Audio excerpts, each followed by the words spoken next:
ಭಾರತದಲ್ಲಿರುವ ಒಂದು ಅದ್ಭುತವಾದ ಜಾಗಕ್ಕೆ ನಾನು ನಿಮಗೆ ಕರ್ಕೊಂಬಂದಿನಿ. ಈ ಜಾಗಕ್ಕೆ ನಾನು ಬರಬೇಕಪ್ಪ ಅಂತಂದ್ರೆ ಮೇನ್ ಸಿಟಿದಿಂದ ಯಾವುದೇ ಬಸ್ ಇರಲ್ಲ. ಲಿಫ್ಟ್ ಕೇಳ್ಕೋತ 2 ಕಿಲೋಮೀಟ್ರ್ ನಡ್ಕೋತ ಅದು ನನ್ನ ಬ್ಯಾಗನ್ನು ಹೊತ್ಕೊಂಡು ಕೇಸಿಂದ್ರೆ ಇವಾಗ ಈ ಜಾಗಕ್ಕೆ ಬಂದೀನಿ. ಈ ಜಾಗದೊಳಗೆ ನಾವು ಟ್ರೆಕ್ಕಿಂಗ್ ಮಾಡ್ಬೋದು, ಸ್ವಿಮ್ಮಿಂಗ್ ಮಾಡ್ಬೋದು, ಇದ್ರ ಒಳಗಿರುವ ಹಿಡನ್ ಪ್ಲೇಸ್ಗಳನ್ನು ಕೂಡ ಎಕ್ಸ್ಪ್ಲೋರ್ ಮಾಡ್ಬೋದು. ಇದಕ್ಕೆ ನಮ್ಮ ಭಾರತದ ಗ್ರ್ಯಾಂಡ್ ಕ್ಯಾನಿಯನ್ ಕೂಡ ಅಂತಾರೆ. ಇವಾಗ ನಾ ಇದು ಪ್ಲೇಸ್ ನನಗೆ ಉತ್ತರ ಕರ್ನಾಟಕ ಪ್ಲೇಸ್ ಥರ ಫೀಲ್ ಕೊಡ್ಲಕ್ಕತ್ತದ.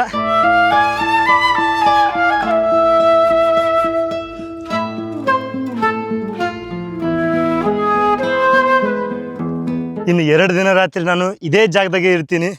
ಇಲ್ಲಿ ಕ್ಯಾಂಪಿಂಗ್ ಹಾಕ್ಲಕ್ಕ ಜಾಗ ಕೂಡ ಮಾಡ್ಯಾರ. ಸಾಕಷ್ಟು ಕ್ಯಾಂಪಿಂಗ್ ಹಾಕ್ಯಾರ ಈಗಾಗಲೇ, ಬಟ್ ಇವು ಪ್ರೈವೇಟ. ನಾನು ಈ ಸದ್ಯ ಇಲ್ಲಿ ಫ್ರೀಯಾಗಿ ಕ್ಯಾಂಪಿಂಗ್ ಹಾಕಿ ಇಲ್ಲಿ 2 ದಿನ ಫ್ರೀಯಾಗಿ ಇದ್ದು ಹೋಗ್ತೀನಿ.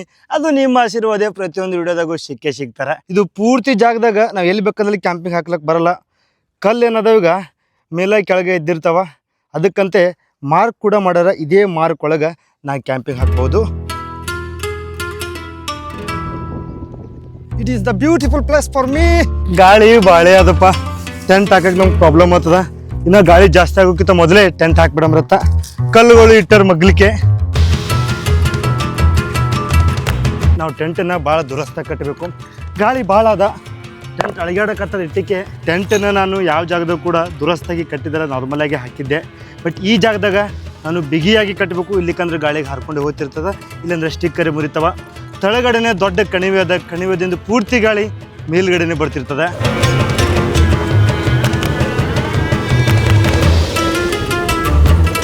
ಗಾಳಿ ಮಾತ್ರ ಭಾಳ ಜೋರು ಬರ್ಲಕ್ಕತ್ತದ. ಅಲ್ಲಂತೂ ಹಾಕೋದಾಗಲಿಲ್ಲ, ನನಗೆ ಹೇಳ್ಕೊಂಡು ಹೊಂಟದ ನೋಡಿದ್ದು ಟೆಂಟ್. ಇಲ್ಲೇ ಒಂದು ಛತ್ ಅದ, ಛತ್ ಒಳಗೆ ಹಾಕೊಂಡತ್ತ. ಶಿವನೇ ಶಂಬಲಿಂಗ, ಅಂತೂ ಇಂತೂ ಹೆಂಗೋ ಮಾಡಿ ಟೆಂಟ್ ಹಾಕಿದೆ. ಅದು ಒಂದು ಛತ್ ತಳಗಡೆ, ಅಲ್ಲಿ ಅಂತೂ ಟೆಂಟ್ ಹಾಕೋದಾಗಲಿಲ್ಲ. ಸಿಕ್ಕಾಪಟ್ಟಿ ಗಾಳಿ ಇತ್ತು, ಬಿಸಿಲು ಇತ್ತು. ನಾನು ನೋಡಿದ್ದಿಲ್ಲ, ನೋಡಿದ್ಗಳೇನೆ ಸೀದಾ ಟೆಂಟ್ ಇಲ್ಲೇ ತೊಗೊಂಬಂದೆ. ಸ್ವಲ್ಪ ಏನೇ ಅಲ್ಲಿ ಪ್ರೊಟೆಕ್ಟ್ ಮಾಡ್ತದ ಗಾಳಿದಿಂದ ಈ ಟೆಂಟ, ಸಾರಿ ಈ ಛತ್ತ ನಮ್ಮ ಟೆಂಟನ್ನು ಪ್ರೊಟೆಕ್ಟ್ ಮಾಡ್ತದ. ಇವಾಗ ನನಗೆ ತಿರುಗಾಡಿ ಹಸು ಆಗ್ಯದ. ಮೇನ್ ಸಿಟಿದಿಂದ ಈ ಸಿಟಿ ಬರುವಾಗ ಎಗ್ ಬಿರಿಯಾನಿಯನ್ನು ಪಾರ್ಸಲ್ ಕಟ್ಕೊಂಡ್ಬಂದಿದ್ದೆ ನಾನು. ಇಲ್ಲೇನೂ ಸಿಗಲತ್ತಂದು ಅದನ್ನೇ ಊಟ ಮಾಡಿ ಹೊಟ್ಟೆ ತುಂಬಿಸ್ಕೊಳಮ್ರಿ.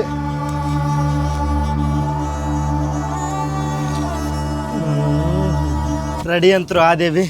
ಟೆಂಟ್ ಇಲ್ಲೇ ಬಿಟ್ಟು ನಮ್ಮ ದೊಡ್ಡ ಬ್ಯಾಗ್ನ ಇಲ್ಲೇ ಇಟ್ಟು ಇನ್ನು ಎಕ್ಸ್ಪ್ಲೋರ್ ಮಾಡೋಕೆ ಹೋಗಮ್ರತ್ತ ಈ ಗ್ರ್ಯಾಂಡ್ ಕ್ಯಾನಿಯನ್ನ. ಇದಕ್ಕೆ ನಮ್ಮ ಭಾರತದಲ್ಲಿ ಗಂಡಿಕೋಟ ಅಂತಾರೆ. ಗಂಡಿಕೋಟ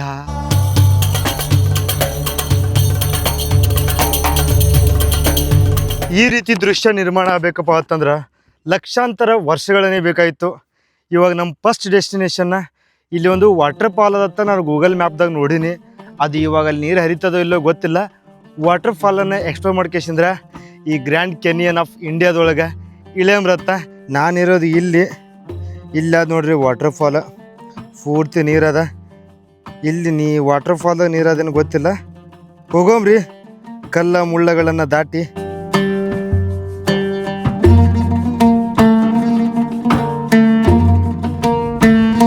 ನಾ ಇರುವ ಜಾಗದ ಸುತ್ತಮುತ್ತ 50 ಕಿಲೋಮೀಟರ್ ತನಕ ಇದಕ್ಕೊಂದು ಹೆಸರಾದ ರಾಯಲಸೀಮಾ ಅಂತಂದು. ಈ ರಾಯಲಸೀಮಾದಾಗ ಬರೀ ನಾವು ಕಲ್ಲು ಮಣ್ಣುಗಳನ್ನು ನೋಡ್ತೀವಿ, ಗಿಡ ಕಡಿಮೆ. ಅವು ಗಿಡಗಳನ್ನ ನೋಡಿದ್ರೆ ಬರೀ ಕಂಟಿಗಳನ್ನು ನೋಡ್ತೀವಿ. ಅವಾಗಿನ ಕಾಲದಾಗಂತೂ ಈ ಜಾಗದಾಗ ನೀರೇ ಇದ್ದಿದ್ದಿಲ್ಲ. ಇವಾಗ ಪೈಪ್ಲೈನ್ಗಳ ಮುಖಾಂತರ ಕಣಿವೆಗಳಿಂದ ನೀರನ್ನು ತಗೊಂಡು ಈ ಚಿಕ್ಕ ಚಿಕ್ಕ ಹೊಂಡಗಳನ್ನು ಮಾಡ್ಕೇಸಿಂದ್ರೆ ನೀರು ಬಿಡ್ಲಕತ್ತಾರ.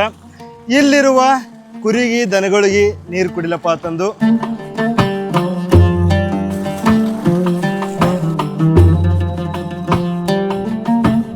ಎಕಡೆ ಹೊಂಟಿನಿ, ದಾರಿನೇ ಇಲ್ಲ. ಮುಳ್ಳು ಜಾಸ್ತಿ ಬಿದ್ದಿರ್ತಾವ, ನೋಡ್ಕೇಸಿಂದ್ರೆ ಹೋಗ್ಬೇಕಿಲ್ಲಿ.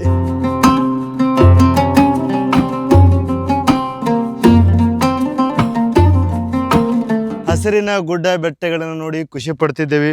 ಏನೋ ಒಂಥರ ನೇಚರ್ ಅಂತಿದ್ದೇವೆ, ಬಟ್ ಇದನ್ನೂ ಕೂಡ ನೇಚರೇ. ಇದು ರಾಯಲಸೀಮಾ ನೇಚರ. ಬರೀ ಕಲ್ಲ ಮಣ್ಣು ತುಂಬ್ಕೊಂಡು ಕೇಸಿಂದ್ರೆ ಅದ್ರದ್ದು ಸೌಂದರ್ಯವನ್ನು ಹೆಚ್ಚು ಮಾಡ್ಕೊಂಡಿದ್ದು ಜಾಗ ಇದು ಗಂಡಿಕೋಟ ಜಾಗ. ಈ ಗಂಡಿಕೋಟೆ ಸುತ್ತಮುತ್ತ ಕೋಟೆಗಳನ್ನು ನಿರ್ಮಾಣ ಮಾಡಿದ್ರು ಆಗಿನ ಕಾಲದ ರಾಜರು. ಈ ಜಾಗದಾಗ ಇನ್ನಾದರೂ ನೀವು ಆ ಕೋಟೆಗಳನ್ನು ನೋಡ್ಬೋದು.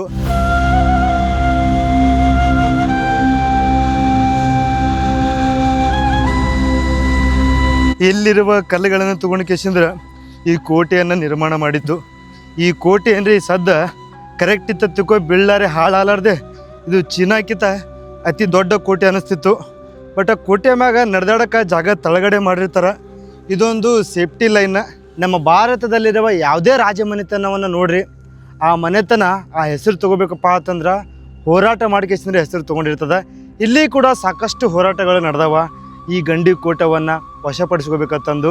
ಈ ಕೋಟೆ ಸೆಂಟ್ರದಾಗ ಏನಾದರೂ ವಿಜಯನಗರ ಸಾಮ್ರಾಜ್ಯರು ಕಟ್ಟಿಸಿರುವ ದೇವಾಲಯಗಳದಾವ. ಇವಾಗ ನಾನು ಇಲ್ಲಿ ತಿರುಗಾಡಕತ್ತೀನಿ. ಅವಾಗ ನಮ್ಮ ರಾಜರೆಲ್ಲ ಬಂಗಾರ ವಜ್ರ ವೈಡೂರ್ಯಗಳನ್ನು ಮುಚ್ಚಿಡ್ತಿದ್ರು. ನನಗೂ ಸಿಗ್ಬೋದು. ಯಾರೂ ಹೋಲಾರ್ದ ಜಾಗದಾಗ ಹೊಂಟೀನಿ.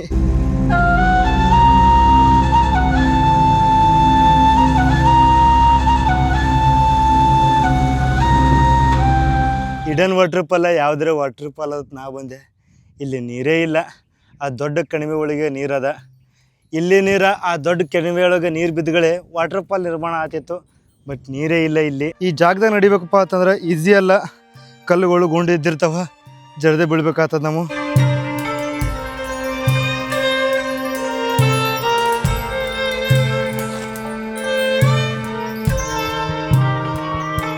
ಇಲ್ಲಿ ಒಂದು ಸಣ್ಣ ಕಟ್ಟಡ ಅದ ತಂದು ಅನ್ಕೊಂಡೇ ಇದ್ದಿದ್ದಿಲ್ಲ ನಾನು.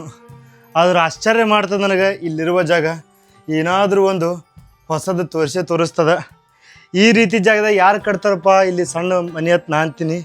ಇದು ಮನೆಯಲ್ಲ, ಇದೊಂದು ಗುಡಿ ಇತ್ತು ಕಾಣ್ತದ. ಬಟ್ ನನಗೇನೂ ಗೊತ್ತಾಗಲ್ಲಾಗ್ಯದ. ಇದ್ರದ್ದು ಶೈಲಿನೇ ಒಂಥರ ವಿಚಿತ್ರ ಅದ.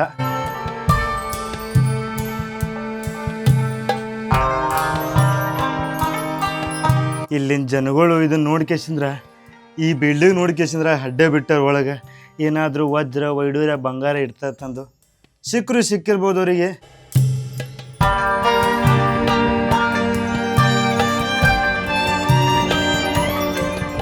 ಯಾವುದೇ ಮನೆತನದ ಯಾವುದೇ ರಾಜ್ಯಗಳ ಕೋಟೆಗಳು ನೋಡಿದ್ರೆ ನೀವು ಆ ಕೋಟೆಗಳ ಮೂಲಿಗೆ ಒಂದು ಬೃಹತ್ತಾದ ಸರ್ಕಲ್ದಾಗ ಒಂದು ಬಿಲ್ಡಿಂಗ್ ಕಟ್ಟಿರ್ತಾರೆ.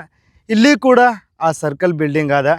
ಇಲ್ಲಿದಿಂದ ಸುತ್ತಮುತ್ತ ನಾವು ವಾಚ್ ಮಾಡ್ಬೋದು. ಅವಾಗಿನ ಕಾವಲುಗಾರರು ಇದೇ ಜಾಗದ ಬಂದು ಕೇಶಂದ್ರ ಸ್ಟೇ ಮಾಡ್ತಿದ್ರು ಕಾವಲು ಕಾಯ್ಲಕ್ಕ.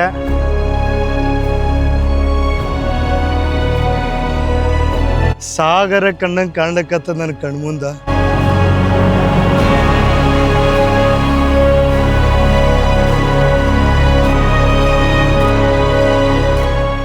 ಗಂಡಿಕೋಟೆ ಕಣಿವೆದಿಂದ ಬರೋ ನೀರ ಇದೇ ಡ್ಯಾಮಿಗೆ ಸೇರ್ತದೆ. ಈ ಡ್ಯಾಮ್ ಸುತ್ತಮುತ್ತ ಊರುಗಳು ಕೂಡ ಅದಾವ. ಎಲ್ಲರ ಒಂದು ಕಡೆ ಈಜಾಡ್ಬೇಕಂತ ಮಾಡಿದ್ದೆ. ವಾಟರ್ ಫಾಲ್ಸ್ದಾಗೂ ನೀರಿಲ್ಲ, ತಳಿಗಳಿಲ್ಲಕ್ಕೆ ಜಾಗನೂ ಇಲ್ಲ, ದೊಡ್ಡ ದೊಡ್ಡ ಕಲ್ಲೇ ಅದಾವ. ಈ ಗ್ರ್ಯಾಂಡ್ ಕ್ಯಾನ್ಯನ್ದು ಮೇನ್ ಕಣಿವೆಯನ್ನು ತೋರಿಸಿಲ್ಲ. ಬರೀ ನಾನು ಸ್ಟಾರ್ಟಿಂಗ್ದಾಗಿದ್ದೀನಿ, ಇನ್ನೂ ನಡಬರ್ ಕೂಡ ಇಲ್ಲ. ತೋರಿಸ್ತೀನಿ ಬರ್ತಾ. ಗಂಡಿಕೋಟೆ ಕೋಟೆ ಅದ.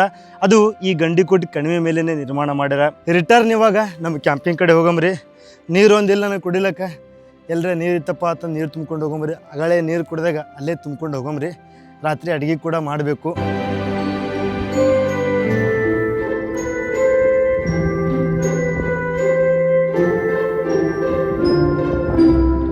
ನಾಲ್ಕು ಗಂಟೆಗೆ ಊಟ ಮಾಡಿದ್ದೇವೆ. ಇವಾಗ ಮ್ಯಾಗಿ ಮಾಡ್ಕೊಂಡು ತಿಂದೇವಪ್ಪ ಅಂತಂದ್ರೆ ನಿದ್ದೆ ಚಲೋ ಬರ್ತದೆ ಮತ್ತು ಹಸುನೂ ಆಗಲ್ಲ ರಾತ್ರಿ. ಮ್ಯಾಗಿ ಮಾಡಮ್ರತ್ತ ನೀರು ತಂದೀನಿ. ಆಂಧ್ರ ಪ್ರದೇಶ ರಾಜ್ಯದೊಳಗೆ ಫಸ್ಟ್ ಕ್ಯಾಂಪಿಂಗ್ ಊಟ ಮಾಡ್ಲಕತ್ತೀನಿ. ಮ್ಯಾಗಿ. ಇದು ಆಂಧ್ರ ಪ್ರದೇಶದ 2ನೇ ವಿಡಿಯೋ. ಫಸ್ಟ್ನೇ ವಿಡಿಯೋ ಯಾರು ನೋಡಿಲ್ಲ ಹೋಗಿ ಕೇಸಿಂದ್ರೆ ನೋಡಿರಿ. ಅಹೋಬಿಲಮ್ದೊಳಗೆ ನಾನು ಉಗ್ರ ಸ್ತಂಭದ ಟ್ರೆಕ್ಕಿಂಗ್ ಮಾಡ್ತೀನಿ ಜೀವವನ್ನು ಪಣಕ್ಕಿಟ್ಟು. ಟೆಂಟ್ ಸುತ್ತಮುತ್ತ ಪೂರ್ತಿ ಲೈಟ್ ಹಾಕ್ಯಾರ. ರಾತ್ರಿ ಏನೋ ಪ್ರಾಬ್ಲಮ್ ಆಗ್ಬಾರ್ದತ್ತಂದು. ಟೂರಿಸ್ಟ್ಗಳು ಬಂದಾರ. 1-4 ಟೆಂಟ್ ಒಳಗೆ ಅದಾರ ಅವರು. ಮ್ಯಾಗಿನೂ ರೆಡಿ ಆಯಿತು. ಗಾಳಿ ತಂಪಾಗಿ ಬೀಸ್ಲಕ್ಕತ್ತದ. ಟೆಂಟು ಹಾರೋಗ್ಬಾರ್ದು, ಅಷ್ಟು ಗಾಳಿ ಬರೋಕ್ಕೆ ಹೋಗ್ಬಾರ್ದು. ಅಲ್ಲೊಂದೆರಡು ಟೆಂಟ್ ಹಾಕ್ಯಾರ. ಆ ಟೆಂಟ್ ಒಳಗೂ ನಮ್ಮ ಕರ್ನಾಟಕದವ್ರು ಅದಾರ. ಅಲ್ಲೊಂದು ಸ್ವಲ್ಪ ಹೋಗಿ ಬರ್ತೀನಿ ಅಂತ.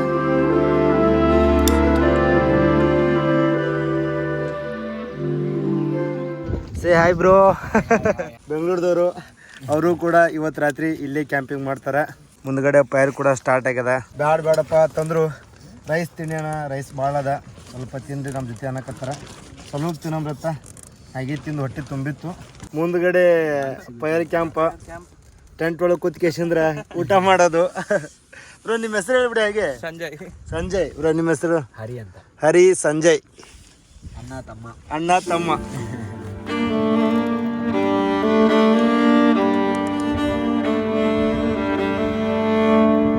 ಪೈರಿ ಕ್ಯಾಂಪ್ ಮುಂದೆ ಸುತ್ತಮುತ್ತ ಕೂತೀವಿ. ಇವತ್ತಿನ ವಿಡಿಯೋ ಅಂದ್ರೆ ಈ ಸದ ವಿಡಿಯೋ ಇಲ್ಲೇ ಮುಗಿಸ್ತೀನಿ. ನಾಳೆ ಬೆಳಗ್ಗೆ ಸಿಗ್ತೀನಿ ಅಂತ ನಿಮ್ಗೆ ಈ ಗಂಡಿಕೋಟ್ ಸುತ್ತಮುತ್ತ ರಾಯಲಸೀಮಾದಲ್ಲಿ.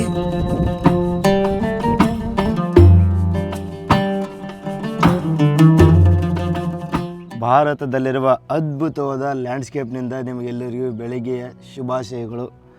ಈ ರಾಯಲಸೀಮಾದಾಗ ಸೂರ್ಯ ಹುಡ್ತಾನೆ. ನಾವು ಬೇರೆ ಕಡೆ ಘಾಟ್ ಸೆಕ್ಷನ್ದಾಗೆಲ್ಲ ಹೋದ್ರೆ ಸೂರ್ಯ ಹಸಿರು ಬೆಟ್ಟಗಳದೊಳಗೆ ಹೈಸಿ ಬರ್ತಾನೆ. ಇಲ್ಲಿ ಕಲ್ಲ ಮಣ್ಣ ಮುಳ್ಳು ಕಂಟೆಗೆ ಹೈಸಿ ಸೂರ್ಯ ನಮಗೆ ಪ್ರತ್ಯಕ್ಷ ಆತಾನ. ನಾನು ಹಿಂದ್ಗಡೆ ನೋಡಕತ್ತೀರೀಗ ಇದು ಗಂಡಿಕೋಟ ಫೋರ್ಟ. ಕಣಿವೆಯ ಮಗ್ಗಲಿಕ್ಕೆ ಕಟ್ಸ್ಯಾರ. 13ನೇ ಶತಮಾನದಲ್ಲಿ ಕಟ್ಸಿರುವ ಫೋರ್ಟ. ಅದ್ರ ಬಲ್ಲಿ ಹೋಗ್ಕೇಸಿಂದ್ರೆ ಆ ಕಣಿವೆಯ ದೃಶ್ಯ ಅಂತರೂ ಅದ್ಭುತ.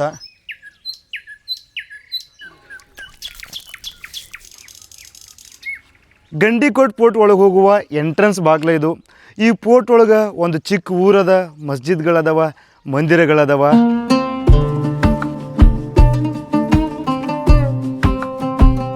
ಗಂಡಿ ಫೋರ್ಟ್ ಒಳಗಿರುವ ಒಂದು ಊರಿಗೆ ಎಂಟ್ರಿ ಕೊಡಬೇಕಪ್ಪ ಅಂತಂದ್ರೆ ಈ ರೀತಿ ಬಾಗಿಲುಗಳನ್ನು ನಿರ್ಮಾಣ ಮಾಡಿರ್ತಾರೆ. ಅದ್ರ ಒಳಗೆ ಹೈಸಿ ಹೋಗಬೇಕು. ಗಂಡಿ ಫೋರ್ಟ್ ಒಳಗೆ ಹೋದಂಗೆ ಹಳೆಯ ಕಾಲದಲ್ಲಿ ಹೋದಂಗೆ ಅನುಭವ. ಇನ್ನೂ ಆಗಿನ ಕಾಲದ ಬಾಗಿಲುಗಳದಾವ ಇಲ್ಲಿ.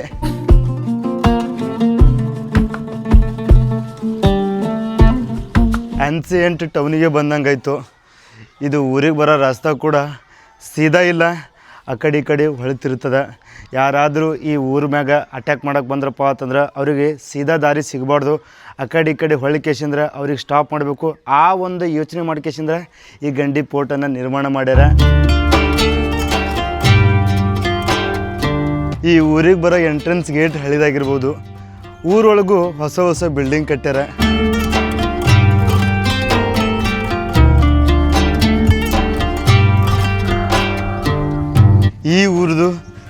ಈ ಊರ್ದು ಚಾರ್ಮಿನಾರ್ ಇದು.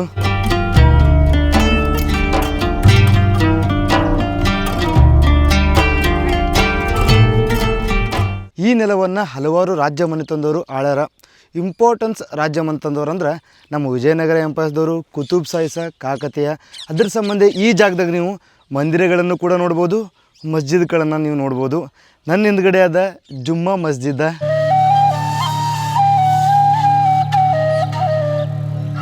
ಮುಸಲ್ಮಾನ್ ಸಮುದಾಯದ ರಾಜರು ಬಂದಾಗ ಈ ಜುಮ್ಮಾ ಮಸ್ಜಿದನ್ನು ಕಟ್ಟಿಸಿದ್ರು ಅವ್ರ ಪ್ರೇಯರ್ ಸಂಬಂಧ.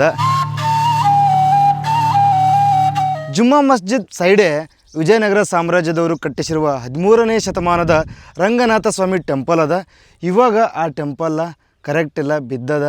ಅದರೊಳಗೆ ಯಾವುದೇ ಪೂಜೆಗಳನ್ನು ನಡೆಯಲ್ಲ.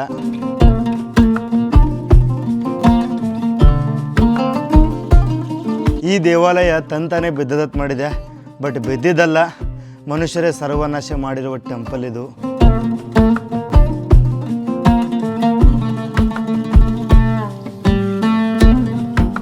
ಒನ್ಸ್ ಅಪಾನ್ ಅ ಟೈಮ್ದಾಗ ಈ ಗುಡಿ ಒಳಗೆ ಗಂಟೆ ಶಬ್ದ ಕೇಳ್ತಿತ್ತು, ಪ್ರೇಯರ್ ಕೇಳ್ತಿತ್ತು, ವಿಗ್ರಹ ಕೂಡ ಇರ್ತಿತ್ತು. ಇವಾಗ ಈ ಗರ್ಭಗುಡಿಯಲ್ಲಿ ವಿಗ್ರಹ ಕೂಡ ಇಲ್ಲ. ಅಷ್ಟು ಸರ್ವನಾಶ ಮಾಡ್ಯಾರ ಇಲ್ಲಿ ಬಂದಿರುವ ಕೆಲವೊಂದಿಷ್ಟು ರಾಜರು.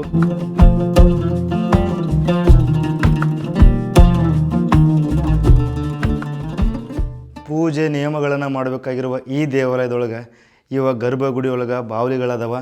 ಈ ಗುಡಿ ಸುತ್ತಮುತ್ತ ಈ ರೀತಿ ಭಗ್ನ ಪ್ರೇಮಿಗಳು ಹೆಸರು ಬರ್ದಾರ.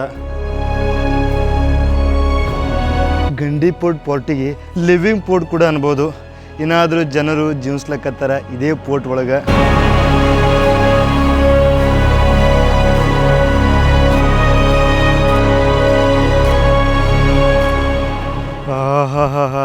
ಗುರುವೇ, ನಮ್ಮ ದೇಶದಲ್ಲಿರುವ ಅದ್ಭುತ ಕಣಿವೆ ಇದೇ ನೋಡ್ರಿ. ಇದು ಯಾವುದೇ ಅಮೇರಿಕ ಅಲ್ಲ, ಹೊರಗಿನ ದೇಶನೂ ಅಲ್ಲ, ಇದು ನಮ್ಮ ಭಾರತನೇ. ಈ ನೆಲದ ಮ್ಯಾಗ ಮುಂದೆ ನಡ್ಕೋತ ಹೋದ್ರೆ ಯಾವಾಗ ತೆಗ್ ಬರ್ತದೆ ಅನ್ನೋದು ಹೇಳೋಕ್ಕೆ ಆಗಲ್ಲ.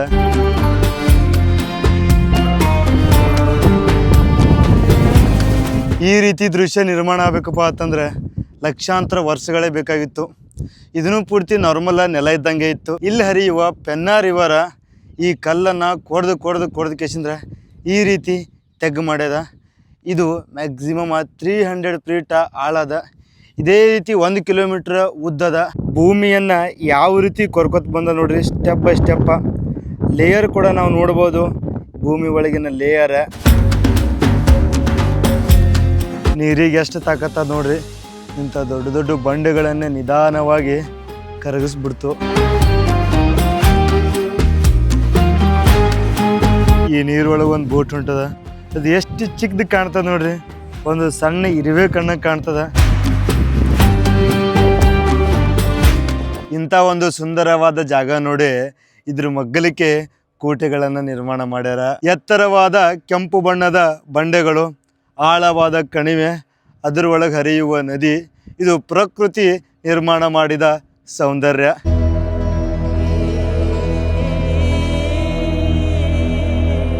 ಕಣಿವೆಯ ಬಾಜು ಇರುವ ಕೋಟೆಗೆ ಗಂಡಿಕೋಟೆ ಅಂತಾರೆ. ಇದು ಕಡಪ ಜಿಲ್ಲೆದಲ್ಲಿರುವ ಆಂಧ್ರ ಪ್ರದೇಶ ರಾಜ್ಯದೊಳಗದ. ಈ ಆಂಧ್ರ ಪ್ರದೇಶ ರಾಜ್ಯದೊಳಗೆ 4 ಜಿಲ್ಲೆಗಳದವ. ಆ 4 ಜಿಲ್ಲೆಗೆ ಒಂದು ಹೆಸರು ರಾಯಲಸೀಮಾ.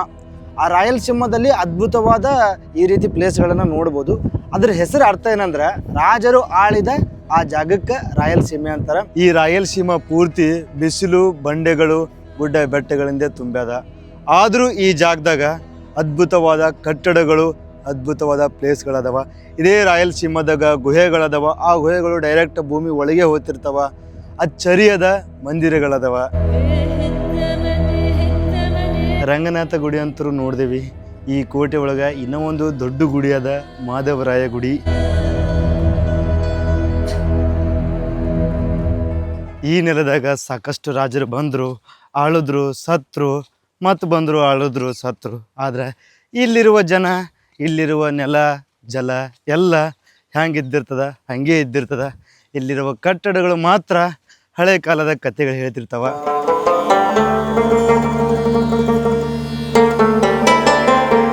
ರಾಯಲಸೀಮಾದಲ್ಲಿರುವ ಹಳ್ಳಿ ಒಳಗಿನ ಅಂಗಡಿಗಳು ಇದೇ ರೀತಿಯೇ ಇದ್ದಿರ್ತಾವ.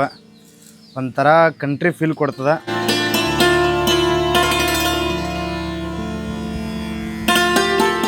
ಏನಪ್ಪ ಇಲ್ಲಿ ಬಂದು ಕೂತಿದ್ದೀರ ನೀವು?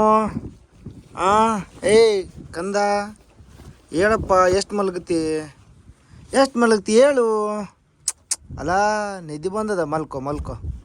ಸಿಕ್ಕಾಪಟ್ಟಿ ಬಿಸಿಲದ. ನಾನು ಇಲ್ಲಿ ತಿರುಗಾಡಲಿಲ್ಲ, ಸೀದಾ ಟೆಂಟ್ದಾಗ ಬಂದೆ ಕೂತೆ. ಒಳ್ಳೆ ಸಂಜೆಗೆ ಹೋಗಂಬ್ರತ್ತ ಎಲ್ಲಾರ ಒಂದು ಕಡೆ. ಮಧ್ಯಾಹ್ನ ಬಿಸಿಲಾಗ ತಿರುಗಾಡಿ ನನ್ನ ಅಂಗಿನೇ ಬೇವ್ರದಿಂದ ಒದ್ದೆ ಆಗ್ಯದ. ಮತ್ತೊಂದು ಅಂಗಿ ಹಾಕೊಂಬಂದು ಕೇಶಂದ್ರೆ ಹೊರಗೆ ಬಂದೆ. ಈ ಕಣಿವೆಯನ್ನು ನಾವು ಮೇಲುಗಡೆದಿಂದ ನೋಡಿವಿ, ಇವಾಗ ಕೆಳಗಡೆದಿಂದ ಹೋಗಿ ನೋಡಬರತ್ತ. ಪೂರ್ತಿ ಕಣಿವೆ ಸುತ್ತಮುತ್ತ ತಳಗಡೆ ಬರ್ಲಕ್ಕ ಇದು ಒಂದೇ ರೋಡ. ಅಲ್ಲಿ ಇವಾಗ ಜಿಪ್ಲೈನ್ ಮಾಡ್ಲಕ್ಕತ್ತಾರ ನೋಡ್ರಿ. ಈ ರಾಜ್ಯದ ಜನಗಳು ಇದನ್ನ ಸ್ವಲ್ಪ ಫೇಮಸ್ ಪ್ಲೇಸ್ ಮಾಡ್ಬೇಕಂತ ಮಾಡ್ಯಾರ. ಅದ್ರ ಸಂಬಂಧ ಇಲ್ಲಿ ಜಿಪ್ಲೈನಿಂಗ್ ಅದ, ಬೋಟಿಂಗ್ ಅದ, tent stay, AC room stay ಎಲ್ಲ ಸೌಲಭ್ಯಗಳನ್ನು ಮಾಡ್ಯಾರ. ಬಟ್ ಏನು ಮಾಡೋದು, ಇನ್ನು ನಮ್ಮ ಭಾರತ ಜನರಿಗೆ ಗೊತ್ತಿಲ್ಲ ಇಂಥದ್ದೊಂದು ಅದ್ಭುತವಾದ ಕಣಿವೆ ಆದತ್ತಂದು. ಅದು ಆಂಧ್ರ ಪ್ರದೇಶದೊಳಗೆ. ಪೂರ್ತಿ ಕೆಳಗಡೆ ಬಂದೀನಿ. ಇಲ್ಲಿದಿಂದ ನೋಡುವ ಸೌಂದರ್ಯನೇ ಬೇರೆ ಅದ. ಮೇಲ್ಗಡೆ ಪೂರ್ತಿ ಡಿಫ್ರೆಂಟ, ತಳಗಡೆದು ಕೂಡ ಪೂರ್ತಿ ಡಿಫ್ರೆಂಟ. ಸ್ವರ್ಗನೇ ಇಲ್ಲೇ ಆದ ಅನ್ನೋ ಥರ. ಇಲ್ಲೇ ಕೂಡ ಹಳೆ ಕಟ್ಟಡಗಳದಾವ, ಅಂದ್ರೆ ಹಳೆ ಕಾಲದಲ್ಲಿ ಕಟ್ಟಿಸಿರುವ ದೇವಾಲಯಗಳು ಅದಾವ. ಅರ್ಧ ನೀರಾಗೆ ಮುಳುಗ್ಯಾವ.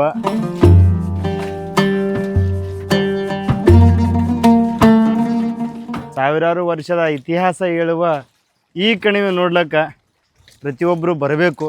ನನ್ನ ಕಡೆದಿಂದ ಸಜೆಷನ. ಅದು ಮೇಲುಗಡೆದಿಂದಲ್ಲ, ತಳಗಡೆ ಕೂಡ ಬಂದು ಕೇಶಂದ್ರೆ ನೋಡಬೇಕು.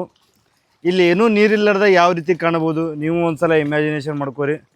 ಇಲ್ಲಿ ಬ್ರಿಡ್ಜ್ಗಳನ್ನು ಹಾಕ್ಬೇಕಂತಂದು ಪ್ಲ್ಯಾನ್ ಇತ್ತು, ಬ್ರಿಡ್ಜ್ ಹಾಕಿಲ್ಲ. ಈ ದಡದಿಂದ ಆ ದಡಿಗೆ ಹೋಗ್ಲಕ್ಕ. ಇವಾಗ ಈ ಕಡೆದಿಂದ ಆ ಕಡೆ ಹೋಗ್ಬೇಕಪ್ಪ ಅಂತಂದ್ರೆ 15 ಕಿಲೋಮೀಟರ್ ರೌಂಡ್ ಹೊಡ್ಕೊಂಡು ಹೋಗ್ಬೇಕು. 15 ಅಲ್ಲ, 20 ಕಿಲೋಮೀಟ್ರ್ ಜಾಸ್ತಿನೇ ಆಗ್ತದ. ಮೇಲ್ದಿಂದ ತಳಗೆ ಬಂದು ನೋಡಿದ್ದಕ್ಕೂ ಮನಸ್ಸು ತೃಪ್ತಿ ಆಯಿತು. ಈ ರೀತಿ ಇವು ಎಲ್ಲಿ ಸಿಗಲ್ಲ ನಮ್ಮ ಭಾರತದಲ್ಲೇ. ಯಾಕಂದರೆ ಈ ರೀತಿ ಕಣಿವೆನೇ ಇಲ್ಲ ಎಲ್ಲಿ.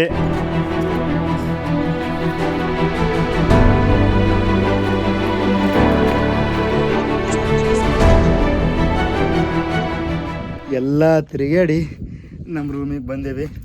ಇವತ್ತು ಮುಕ್ಕೊಂಡು ನಾಳೆ ಬೆಳಿಗ್ಗೆ ಏಳಂಬ್ರತ್ತ ಇನ್ನೊಂದು ರಾಯಲಸೀಮಾದ ಪ್ಲೇಸನ್ನು ನೋಡೋಕ್ಕೆ. ಬ್ಯಾಗ್ ಎಲ್ಲ ಪ್ಯಾಕ್ ಮಾಡ್ಕೊಂಡು ಗಿಶಂದ್ರೆ ಇವಾಗ ನಾನು ಇಲ್ಲದಿಂದ ಮತ್ತೊಂದು ಪ್ಲೇಸಿಗೆ ಹೊಂಟೀನಿ. ಅಲ್ಲಿ ಡೈರೆಕ್ಟ್ ಭೂ ಪಾತಾಳಕ್ಕೆ ಹೋಗುವ ದಾರಿನೇ ಅದ. ಈ ರಾಯಲಸೀಮದಲ್ಲಿರುವ ಒಂದು ಅತ್ಯದ್ಭುತ ಗುಹೆ. ಅಲ್ಲಿಗೆ ಹೋಗ್ಬೇಕಪ್ಪ ಅಂತಂದ್ರೆ ಯಾವುದೇ ಬಸ್ ಇಲ್ಲ ನನಗೆ ಇಲ್ಲಿದಿಂದ ಮೇನ್ ಸಿಟಿಗೆ ಹೋಗ್ಲಕ್ಕ. ಬಟ್ ಯಾವ ರೀತಿ ನಾ ಮಾಡ್ತೀನಪ್ಪ ಅಂತ ಅನ್ನೋದು ನನಗೂ ಗೊತ್ತಿಲ್ಲ.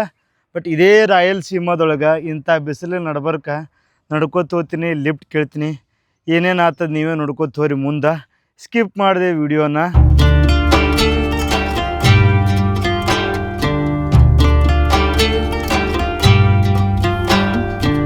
ಒಬ್ಬ ಡಾಕ್ಟ್ರನ ನನ್ನ ನೋಡಿ ನಿಂದಿರಿಸಿ ಲಿಫ್ಟ್ ಕೊಡ್ಲಕತ್ತಾನ ಈ ಹಳ್ಳಿದಿಂದ ಮೇನ್ ಸಿಟಿ ತಕ. ಬಟ್ ಹೊಳ್ಳದಾತದೀಗ ಅಣ್ಣ ಸಾಂಗ್ ಹಚ್ಚಲ್ಲ, ಅದು ಸಾಂಗ್ ಮಾತ್ರ ತಿಳಿಯಲಾಗ್ಯದ. ಬಟ್ ವೈಬ್ ಮಾತ್ರ ಭಾರಿ ಅದ.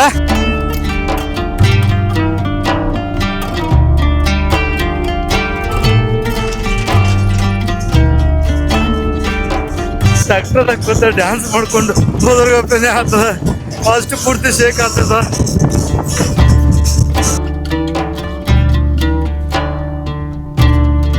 ಒಂದೆರಡು ಕಿಲೋಮೀಟ್ರ್ ದೂರ ಇತ್ತು ಮೇನ್ ಸಿಟಿ. ಟ್ರ್ಯಾಕ್ಟ್ರನ್ನ ಅಲ್ಲೇ ತರ್ಬಿಸ್ದ. ಅಲ್ಲಿಂದ ಆಟೋ ಹೊಡ್ಕೊಂಡು ಆಟೋದ ಹಿಂದ್ಗಡೆ ಕೂತ್ ಹೊಂಟೀನಿ ಇವಾಗ ಮತ್ತೆ ಮೇನ್ ಸಿಟಿಗೆ.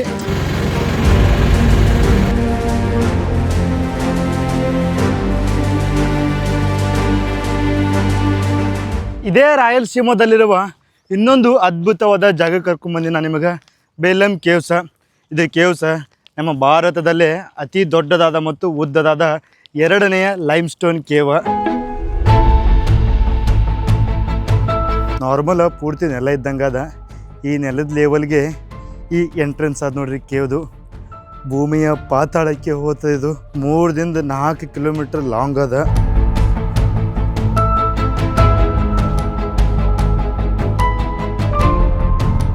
ಈ ಕೇವ್ನ ಮನುಷ್ಯರು ನಿರ್ಮಾಣ ಮಾಡಿದ್ರೆ ಕಾಣ್ತದೆ.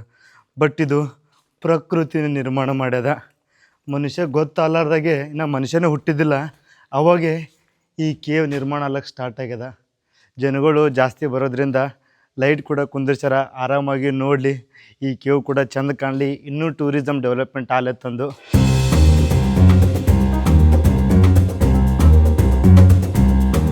ಕೇವ್ ಒಳಗೆ ಒಂದೇ ದಾರಿ ಇಲ್ಲ, ಸಾಕಷ್ಟು ಬ್ರಾಂಚಸ್ಗಳದಾವ. ಈ ಕಡೆನೂ ಹೋಗ್ಬೋದು, ಈ ಕಡೆನೂ ಹೋಗ್ಬೋದು. ನಾನು ಭಾರತದಲ್ಲಿರುವ ಮೇಘಾಲಯದಲ್ಲಿ ಲಾಂಗೆಸ್ಟ್ ಕೇವ್ನ ಎಕ್ಸ್ಪ್ಲೋರ್ ಮಾಡಿದ್ದೆ. ಅದು ಪೂರ್ತಿ ಫಾರೆಸ್ಟ್ ಒಳಗಿತ್ತು. ಒಬ್ಬನೇ ಹೋಗಿ ಎಕ್ಸ್ಪ್ಲೋರ್ ಮಾಡಿದ್ದೆ. ಆ ವಿಡಿಯೋ ಯಾರು ನೋಡಿಲ್ಲ ಹೋಗಿ ನೋಡ್ರಿ, ಅದು ಬೇರೆಯೇ ಅನುಭವ ಇತ್ತು. ಅದಾಗಿಂದ ವಿಯೆಟ್ನಾಂ ದೇಶಕ್ಕೆ ಹೋಗಿದ್ದಾಗ ಅಲ್ಲಿ ಕೂಡ ಕೇವ್ಗಳನ್ನು ನಾನು ಎಕ್ಸ್ಪ್ಲೋರ್ ಮಾಡಿದ್ದೆ. ಮಡ್ ಬಾತಿಂಗ್ ಕೂಡ ಮಾಡಿದ್ದೆ ಕೇವ್ ಒಳಗೆ. ಒಂದು ಕೇವ್ಗೆ ಹೋಗ್ಬೇಕಪ್ಪ ಅಂತಂದ್ರೆ ಜಿಪ್ಲೈನ್ ಮುಖಾಂತರ ಸ್ವಿಮ್ಮಿಂಗ್ ಮಾಡ್ಕೋತಾ ರಾಡಿ ಒಳಗೆ ಹೈಸಿ ಹೋಗಬೇಕು. ಇನ್ನೊಂದು ಕೇವ್ಗೆ ಹಡಗು ತೊಗೊಂಡು ಹೋಗಬೇಕು. ಆ ಕೇವ್ ಪೂರ್ತಿ ನೀರೇ ತುಂಬಿರ್ತದೆ. ಅದು ನಮ್ಮ ಜಗತ್ತಿನಲ್ಲೇ ಫೇಮಸ್ ಕೇವ್ಸ. ಆ ವಿಯೆಟ್ನಾಂ ದೇಶದ ವಿಡಿಯೋಗಳು ಯಾರು ನೋಡಿಲ್ಲ, ಆ ವಿಡಿಯೋಗಳನ್ನು ಕೂಡ ಹೋಗಿ ನೋಡ್ರಿ. ಬರ್ರಿ ಇವಾಗ ಆಮೇಲೆ ಹೋಗಿ ನೋಡ್ರಿ. ಈಗ ಅಂಕತನ ಈ ವಿಡಿಯೋನ ನೋಡ್ರಿ. ಈ ವಿಡಿಯೋ ಮುಗಿದಿಂದ ಆ ಕಡೆ ಹೋಗೋ. ಮತ್ತ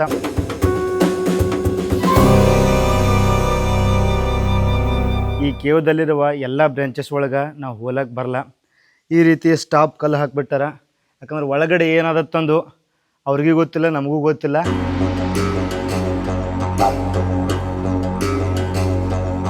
ಈ ಜಾಗದಾಗ ಮಳೆ ಆಗ್ತದ, ಅದು ಯಾವಾಗಲೂ ಮಾತಿರ್ತದೆ. ಆ ಮಳೆ ಆದ್ಗಳೇ ಮಳೆ ಹನಿ ನೀರುಗಳು ಈ ಭೂಮಿ ಮೇಲೆ ಬಿದ್ದಿಕೇಸಿಂದ್ರೆ ಇಲ್ಲಿರುವ ಲೈಮ್ ಸ್ಟೋನ್ ಕಲ್ಲು ಜೊತೆ ಆ ನೀರು ಸೇರ್ಕೇಸಿಂದ್ರೆ ಈ ಕಲ್ಲನ್ನು ಕರಗಿಸಿ ಈ ರೀತಿ ಕೇವನ್ನು ಸೃಷ್ಟಿ ಮಾಡ್ತದೆ. ಬರೀ ಮಳೆ ಹನಿ ನೀರಿನಿಂದ ಇಷ್ಟು ದೊಡ್ಡ ಕೇವ್ ನಿರ್ಮಾಣ ಆಗ್ಯದ. ಆಗಿನ ಕಾಲದಾಗ ಜನರಿಗೆ ಕೂಡ ಈ ಕೇವ ಮನೆಯಾಗಿತ್ತು.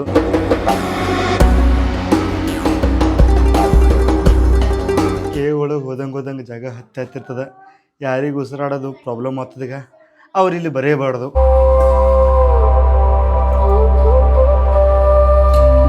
ಆದರೂ ಈ ಗುಹೆದೊಳಗೆ ಆಯಿ ಬಂದು ಗುಹೆ ಎಕ್ಸ್ಪ್ಲೋರ್ ಮಾಡಕತ್ತಾಳ. దేవుడు మాయవాయిదు పూర్తి దేవుని మయమే మానవులు కాదు ప్రకృతి ప్రకృతినే ದೇವ್ರ. ಸುತ್ತಲೂ ಭೂಮಿ ಅದ. ಯಾವಾಗ ಈ ಕೇವ್ ಬರ್ತೈತೆ ಅನ್ನೋದೇ ಗೊತ್ತಾಗಲ್ಲ ನೋಡ್ರಿ. ಯಾವ ರೀತಿ ಅದ ಈ ಕೇವ. ಇದೇ ನೋಡ್ರಿ ಬೇಲಂ ಕೇವ್ಸ. ಅದು ಎಂಟ್ರೆನ್ಸ. ನೋಡೋಕೆ ಇದಿಷ್ಟೇ ಸಣ್ಣ ಎಂಟ್ರೆನ್ಸ. ಬಟ್ ಇದ್ರ ಒಳಗೆ ಹೋದಗಳೇ ಪೂರ್ತಿ ಒಳಗೆ ಹೋಗ್ಲಕ್ಕ ದಾರಿ ಆದ ನಮಗೆ. 3 ಕಿಲೋಮೀಟ್ರ್ ಸುತ್ತಮುತ್ತ ಎಲ್ಲಿ ಪಕ್ಕದಲ್ಲಿ ತಿರುಗಾಡ್ಬೋದು. ಅದು ಭೂಮಿ ಒಳಗೆ. ಮೇನ್ ರೋಡಿಗೆ ಹೋಗಿ ಯಾವುದಾರು ಒಂದು ಬಸ್ ಹಿಡ್ಕೊಂಡು ಮತ್ತೊಂದು ಸಿಟಿ ಕಡೆ ಹೋಗಮ್ರಿ. ಇಲ್ಲ ರಾತ್ರಿ ಇಲ್ಲೇ ಇಲ್ಲರಿ ಮಕ್ಕೊಳಂಬ್ರಿ ಏನಾಗ್ತದ ಮುಂದೆ ನೋಡ್ಕೋತ ಹೋರಿ ಸ್ಕಿಪ್ ಮಾಡಿದೆ ವಿಡಿಯೋನ. ದಾರು ಪ್ಯಾಕೆಟ್ ಇದ್ದಂಗೆ ಅದ, ಬಟ್ ಇದು ನೀರಿನ ಪ್ಯಾಕೆಟ್ ಅದ. ಈ ಕಡೆ ನೀರು ಇದೇ ರೀತಿ ಸಿಗ್ತಿರ್ತಾವ, ಬಾಟ್ಲಿ ಸಿಗ್ತಿರ್ತಾವ, ಬಟ್ ಇದ್ರ ಒಳಗೆ ಕುಡಿಲಕ್ಕೂ ಒಂದು ಮಜಾ. 3 ರೂಪಾಯಿಗೆ ಒಂದು ಪ್ಯಾಕೆಟ್ ಇವು.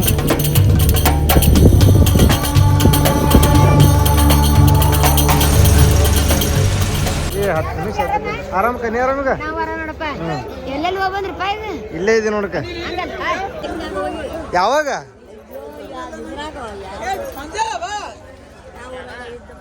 ಅವು ಸಾಮಾನ ರಾಯಲಸೀಮಾದಾಗ ಎಲ್ಲ ತಿರುಗಾಡಿಕೆಸಿಂದ್ರ ಇದೇ ರಾಯಲಸೀಮಾದಲ್ಲಿರುವ ಒಂದು ಟೆಂಪಲ್ಗೆ ಬಂದೀನಿ. ರಾಯಲಸೀಮಾದೊಳಗೆ ಮುಂಜಾನೆ ಹಿಡಿದು ಲಿಫ್ಟ್ ತೊಗೊಂಡು ಆ ಕಡೆ ಈ ಕಡೆ ತಿರುಗಾಡಿ ಅದ್ಭುತವಾದ ಪ್ಲೇಸ್ಗಳನ್ನು ನೋಡಿ ಬಂದೀವಿ. ಬಟ್ ಈ ರಾಯಲಸೀಮಾದೊಳಗೆ ಯಾವ ರೀತಿ ಜಾತ್ರೆ ನಡೀತದೆ ಅದನ್ನು ನಾನು ನಿಮಗೆ ಮುಂದಿನ ನೋಡೋದ ತೋರಿಸ್ತೀನಂತ. ಆ ಕಡೆ ಈ ಕಡೆ ತಿರುಗಾಡಿ ಇವಾಗ ನಾನು ಈ ಜಾಗಕ್ಕೆ ಬಂದೀನೀಗ. ನಾವು ಬಂದೇವಿ ನೀವು ಅದಕ್ಕೆ ಬಂದ್ರಪ್ಪ ಜಾತ್ರೆಗೆ. ಇದೇ ಜಾತ್ರೆ ಒಳಗೆ ನಮ್ಮ ಕುಟುಂಬದವರು ಕೂಡ ಬಂದಾರ. ರಾಯಲಸೀಮಾದೊಳಗೆ ಜಾತ್ರೆಯನ್ನು ಅನುಭವ ಮಾಡ್ತೀವತ್ತ ಈ ವಿಡಿಯೋ ಇಲ್ಲಿಗೆ ಮುಗಿಸ್ತೀನಿ. ಈ ವಿಡಿಯೋ ನಿಮಗೆ ಇಷ್ಟ ಆಗಿತ್ತಪ್ಪ ಅಂತ ಲೈಕ್ ಮಾಡಿ, ಶೇರ್ ಮಾಡಿ, ಸಬ್ಸ್ಕ್ರೈಬ್ ಮಾಡಿ. ನಿಮ್ಗೆ ಏನಿಸ್ತಾ ಕಮೆಂಟ್ ಸೆಕ್ಷನ್ದಾಗ ಕಮೆಂಟ್ ಹಾಕ್ರಿ.